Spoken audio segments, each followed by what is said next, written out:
हाय दोस्तों, school of open learning Delhi university के under graduate courses के जो फॉर्म्स हैं वो अवेलेबल हो गए हैं। और जैसा कि मैंने आपको कहा था कि फॉर्म आते ही मैं वीडियो बनाऊंगा, तो कि आज फॉर्म आए हैं और मैं आपको वीडियो दे रहा हूं। तो स्टार्ट करते हैं कि कैसे आप स्कूल ऑफ ओपन लर्निंग के अंडर ग्रेजुएट के जो कोर्सेज हैं उसमें एडमिशन ले सकते हैं। सबसे पहले स्कूल ऑफ ओपन लर्निंग की जो आप वेबसाइट खोलेंगे, तो जब नए नए फॉर्म आए हैं तो यहाँ पे तो पॉपअप आपको खोलते ही मिल जाएगा कि भाई for UG admission click here. तो मैं यहाँ पे क्लिक करूंगा। जैसे मैं यहाँ पे क्लिक करूंगा मेरे सामने एक टैब ओपन हो जाएगी जिसमें कि बेसिक सी डिटेल, जैसे कि आपसे आपका नेम मांगा जाएगा, आपकी ईमेल आईडी मांगी जाएगी, आपका मोबाइल नंबर, जेंडर और फिर ये कोड मांगा गया है आपसे। इसके बाद जब आप ये बेसिक सी डिटेल अपनी फॉर रजिस्ट्रेशन फिल कर देंगे, इसके बाद आपकी ईमेल आईडी और फोन नंबर पे एसएमएस जाएगा जिसमें कि आपकी लॉगिन आईडी और पासवर्ड आपको गिवन होगा। लॉगिन आईडी तो वही आईडी होगी, ईमेल आईडी जो आपने यहाँ पे प्रोवाइड की गई होगी, और पासवर्ड आपको school of open learning they देगा। जैसे कि मेरे सामने ये मेल आ गई है जिसमें कि मेरी यूजर आईडी मेरी ईमेल आईडी ही है और जो पासवर्ड है वो मुझे स्कूल ऑफ ओपन लर्निंग ने दे दिया है। अब इसके थ्रू मुझे क्या करना होगा, लॉगिन करना होगा। वो जो पेज है जहां से हमने इसको साइन अप किया था वहीं पे आप लॉगिन का ऑप्शन आ रहा है, तो मैं वहां से लॉगिन कर सकता हूं। अगर आपसे वो वाला पेज डिसेबल हो गया है तो वहां पे आप स्कूल ऑफ ओपन लर्निंग की साइट पे जाके भी लॉगिन का ऑप्शन आपको मिल जाएगा। वहां पे आप अपनी यूजर आईडी डालेंगे और आप अपना पासवर्ड डाल के इसको सबमिट करके लॉगिन करेंगे। जैसे ही आप लॉगिन कर लेंगे ये आपसे पूरा फॉर्म मांगेगा। सबसे पहले आपसे कोर्स की डिटेल मांगी गई है, आपको कौन सा कोर्स करना है। अब देखिए यहाँ पे जितने भी कोर्सेज एसओएल में है वो अवेलेबल हैं। आपको जो भी कोर्स करना है आप उसको सिलेक्ट करेंगे।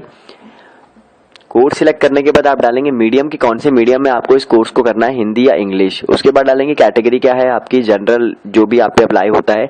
टाइप ऑफ स्कूल, किस तरह के स्कूल से आपने 12th किया, प्राइवेट, केवी, गवर्नमेंट, जिससे भी किए। हिंदी, इंग्लिश, उर्दू, पंजाबी, तमिल, ये जो 5 लैंग्वेज है इसके बारे में ये आपसे पूछेगा कि आपने कौन सी क्लास तक स्टडी की है। अगर आपने जैसे पंजाबी, उर्दू, तमिल या कोई भी लैंग्वेज स्टडी नहीं की है तो नन फिल कर दीजिए और जिस क्लास तक की है वो सिलेक्ट कर लीजिए। उसके बाद बोर्ड की डिटेल मांगेगा, 10th और 12th के आपके किस साल में आपने पास किया है, उसका रोल नंबर और जो मार्क्स आपने ऑब्टेन किए हैं वो।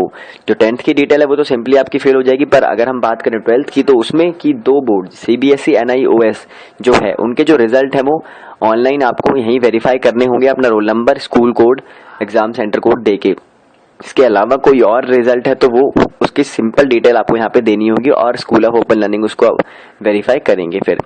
और इसके अलावा जिस सीबीएसई और वो वाले बोर्ड हैं तो आपको यहाँ पे चेक का ऑप्शन आता है, इस पे क्लिक करना होगा। स्कूल कोड और एग्जाम सेंटर कोड डालने के बाद ये अपनी आपका जो रिजल्ट है वो फिल कर लेगा।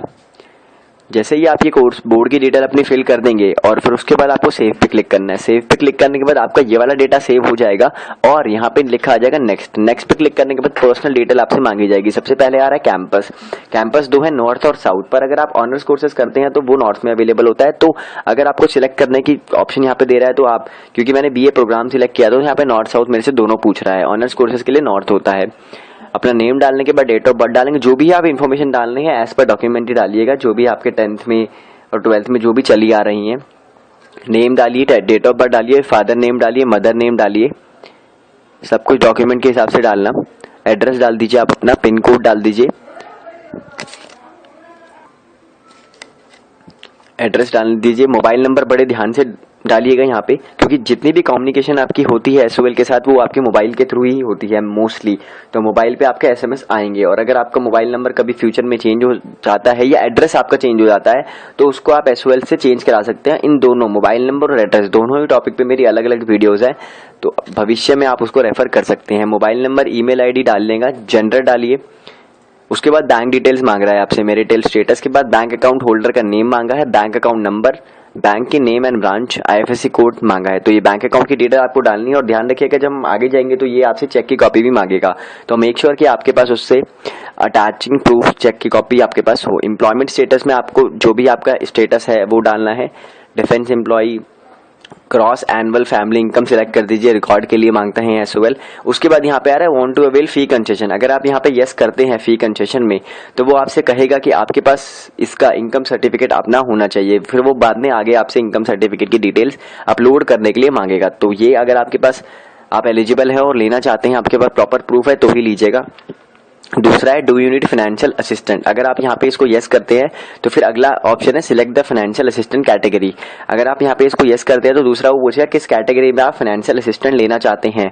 उस कैटेगरी को सिलेक्ट करने के बाद document number, document issue date मांगेगा, और जब हम लास्ट में अपलोड करते हैं डॉक्यूमेंट तो वहाँ पे वो डॉक्यूमेंट मांगेगा जिसके बेसिस पे आपने यहाँ पे फाइनेंशियल असिस्टेंट ली होगी। तो जो ये दो ऑप्शन है ये तभी सिलेक्ट कीजिएगा अगर इसके सपोर्टिंग डॉक्यूमेंट्स आपके पास अवेलेबल हैं और आप इस फैसिलिटी को लेना चाहते हैं तो। उसके बाद आधार कार्ड का नंबर मांगा है आपसे। Want to avail book bank facility. SOL एक बुक बैंक की बहुत अच्छी फैसिलिटी देता है। अगर आपको ये फैसिलिटी लेनी है तो आप उस पर यस कर दीजिए। उसके थ्रू फिर आपको बुक्स मिल जाती है एसओएल के लाइब्रेरी के थ्रू, बुक बैंक के थ्रू, सॉरी लाइब्रेरी की फैसिलिटी तो मिलती है, बुक बैंक के थ्रू बुक्स आपको मिल जाती हैं फॉर ए स्पेसिफाइड पीरियड। फिर कंप्यूटर नॉलेज आपको है, यूज ऑफ इंटरनेट आप करते हैं, ये सब रिकॉर्ड पर्पस के लिए है। Do you have your computer at home, ये सब डाल दीजिए। कोर्स आपने जो 12th है basically arts, commerce, science, other किससे की है वो आपको सिलेक्ट करना है। ये सब सिलेक्ट करने के बाद योर ब्लड ग्रुप और आरएच फैक्टर मांगा है, पता है तो डाल दीजिए वरना छोड़ दीजिए, सिलेक्ट पे क्लिक कर दीजिए क्योंकि मैंडेटरी नहीं है। Your preference to receive the study material, please tick any one from the given. अब स्टडी मटेरियल के लिए यहाँ पे 3 ऑप्शन आ रहे हैं। देखिए एक तो कह रहा है सॉफ्ट कॉपी में चाहिए आपको, सीडी पेन ड्राइव में लेंगे या फिर हार्ड कॉपी लेंगे या फिर आप ऑनलाइन पढ़ना चाहेंगे स्टडी मटेरियल। तो जो भी आपकी प्रेफरेंस है उसके अकॉर्डिंग आप इसको यहाँ पे सिलेक्ट कर सकते हैं और उसके बाद सेव कर दीजिए। सेव करने के बाद फिर नेक्स्ट पे क्लिक करिए। जैसे ही आप नेक्स्ट पे क्लिक करेंगे तो ये आपकी सेव होके फिर ये आपसे मांगेगा सब्जेक्ट डिटेल। अब देखिए जो भी आप कोर्स कर रहे हैं उसके अकॉर्डिंग हर कोर्स का अपना सिस्टम होता है। जैसे बीकॉम ऑनर्स में भी कुछ ऑप्शनल सब्जेक्ट होती है और कुछ कंपलसरी। ऑप्शनल में फिर आपको सिलेक्ट करना पड़ता है 4-5 सब्जेक्ट में। अब ये प्रोग्राम में जैसे यहाँ पे दिखा रहा है तो जो भी आप कोर्स करेंगे उसके ऊपर डिपेंड करेगा ये वाला पेज आपका। जैसे मेरे में यहाँ पे A1, 2, 3, 4 पेपर 4 के बारे में पूछा है, कंपलसरी है जैसे ये पेपर नंबर 1। अब इसने पूछा है कि मुझे कौन सी सब्जेक्ट लेनी है, तो जहाँ पे भी चॉइस की ऑप्शन होती है, जैसे यहाँ पे इंग्लिश ए ही आ रहा है, फिर नीचे जैसे MIL पे आया तो हिंदी। अब जहाँ पे जैसे यहाँ पे डिसिप्लिन में मेरे पास चॉइस की ऑप्शन है, तो जहाँ पे मेरे पास चॉइस की ऑप्शन है जो भी आपको सब्जेक्ट चाहिए होगी वो आप सिलेक्ट कर लीजिएगा अपनी चॉइस के अकॉर्डिंग। तो वो आपके कोर्स पे डिपेंड करेगा, ठीक है। तो आप यहाँ पे इसको सेव कर दीजिए और सेव करने के बाद फिर नेक्स्ट पे क्लिक करिएगा। उसके बाद ये आपसे मांग रहा है डॉक्यूमेंट्स की डिटेल। देखिए डॉक्यूमेंट्स आपको बड़े ध्यान से, और यहाँ पे इसकी जो टर्म्स एंड कंडीशन है, जैसे कि यहाँ पे फोटो की बात करें तो लेस देन 24 KB बोला है। उसके बाद PDF में जाएंगे तो 2-2 MB तक की लेंगे PDF मैक्सिमम, और सिग्नेचर 12 KB तक का। तो ये साइज वाली रिक्वायरमेंट आप देख लीजिएगा ध्यान से।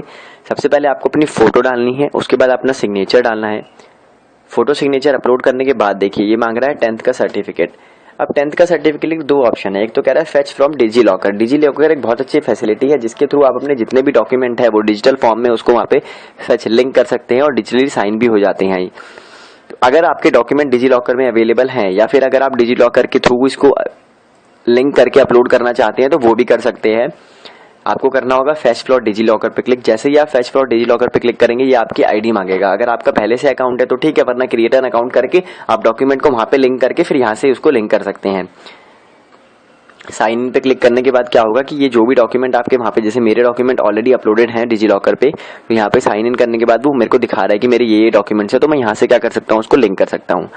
अगर आपको डिजी लॉकर के चक्कर में नहीं पड़ना है और आपके पास आपके 10th के सर्टिफिकेट और जितने भी आगे डॉक्यूमेंट हैं इसकी हार्ड कॉपी अवेलेबल है तो उसको आप स्कैन करके यहाँ पे अपलोड कर दीजिए। 2 MB तक का मैक्सिमम साइज होना चाहिए। 10th का सर्टिफिकेट आपको सबसे पहले अपलोड करना होगा यहाँ पे। फिर 12th की मार्कशीट मांगी है less than 2 MB।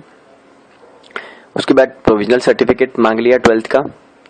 Caste certificate जैसे अगर आप पे अप्लाई होता है कास्ट सर्टिफिकेट तो आप कर दीजिए यहाँ पे अपलोड। ट्रांसफर माइग्रेशन सर्टिफिकेट मांगा हुआ है। इनकम सर्टिफिकेट, अब देखिए मैंने आपको बताया था इनकम सर्टिफिकेट और फाइनेंशियल असिस्टेंट सर्टिफिकेट ये आपको तभी अपलोड करने हैं जब आपने वहां पे जब हम फॉर्म फिल कर रहे थे रेलिवेंट डिटेल्स पे इसको अवेल की है फैसिलिटी को, तो यहाँ पे अपलोड कर दीजिए। उसके बाद कैंसिल चेक, मैंने आपको बताया था कि कैंसिल चेक या फिर first page of bank passbook, मतलब इन दो में से कोई भी आप एक उस अकाउंट की अपलोड कीजिए जिस अकाउंट की डिटेल आपने वहां पे फिल की है, तो वो आपको यहाँ पे अपलोड करनी है।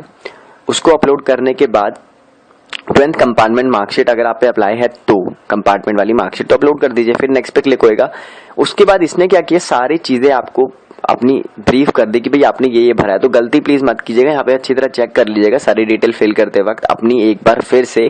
और अगर आप कोई डॉक्यूमेंट फिर से देखना चाहते हैं तो आप व्यू करके देख भी सकते हैं यहाँ पे जितने भी आपने डॉक्यूमेंट अपलोड किए हैं। तो तो अपना ध्यान से देख कीजिए, चेक कर लीजिए और सब कुछ ओके के बाद आप वेरीफाई एंड कंफर्म में क्लिक कर सकते हैं। उसके बाद ये आपको दिखाएगा फीस, आपका बारकोड, फीस, बारकोड, नाम वगैरह दिखाएगा। और यहाँ पे 2 गेटवे हैं, ICICI और IDBI। इसका मतलब ये नहीं है कि आपके पास ICICI बैंक की नेट बैंकिंग या डेबिट कार्ड होना चाहिए, ये सिर्फ एक गेटवे होता है। आपके पास किसी भी बैंक का ATM कार्ड हो, नेट बैंकिंग हो, ये तो सिर्फ एक गेटवे है जिसके थ्रू आप पेमेंट कर रहे हो। तो मेरे पास ये भी कमेंट आते हैं, इसलिए मैंने क्लियर कर दिया। तो कोई भी बैंक का ATM हो, आप सीधा कोई से भी प्लेटफॉर्म पे क्लिक कर लीजिए, ICICI या IDBI। क्लिक करने के बाद वो आपसे पूछा है कैसे आपको पे करना है, नेट बैंकिंग से करना है, डेबिट कार्ड यानी कि ATM कार्ड से करना है, अपने क्रेडिट कार्ड से करना है, UPI से करना है। तो जैसे ही आप जिस भी ऑप्शन पे जाएंगे उसके अकॉर्डिंग कन्वीनियंस फी चेंज होती रहेगी और आपका मोबाइल नंबर, ईमेल ID ये सब आएगा। और फिर आपको अपना कार्ड नंबर वगैरह डाल के और जो भी OTP का हर बैंक का अपना प्रोसीजर होता है उसके थ्रू फी पे कर देनी है। जब आपकी ट्रांजैक्शन सक्सेसफुल हो जाएगी तो आपको वहाँ पे एक पेज आ जाएगा, ट्रांजैक्शन सक्सेसफुल, और आपको एक रिसिप्ट दे दी जाएगी, फी की रिसिप्ट आपको मिल जाएगी। फी की रिसिप्ट मिलने के बाद आपको अपना आईडी कार्ड भी डाउनलोड कर लेना है, वो भी आपको मिल जाएगा। आईडी कार्ड डाउनलोड करने के बाद आप उसका कलर प्रिंट आउट लेके उसको कलर प्रिंट आउट लेके आप उसको लैमिनेट करवा के अपने पास रख सकते हैं। अब आपके हैंड से तो एडमिशन कंप्लीट हो गया। इसके बाद अपने मोबाइल नंबर जो आपने डाला है उसको चेक करते रहिए, वो हमेशा ऑन रखिए और ऐसे वैसे जो भी कम्युनिकेशन आती है उसको प्रॉपर फॉलो कीजिए। अभी के लिए बाय बाय दोस्तों, मैंने आपको पूरा प्रोसीजर बता दिया। इसके अलावा कोई भी आपको डाउट होता है, किसी नए टॉपिक पे वीडियो चाहिए या कुछ भी एडमिशन से रिलेटेड कोई और भी डाउट, तो आप मुझे कमेंट करिए दोस्तों, मैं आपको रिप्लाई करूंगा। और अगर आपको मेरी वीडियोस पसंद आती है तो आप मेरा चैनल सब्सक्राइब कर लीजिए, जिससे कि आपको हर तरह की अपडेट्स मिलती रहें फटाफट से। बाय बाय दोस्तों, ऑल द बेस्ट।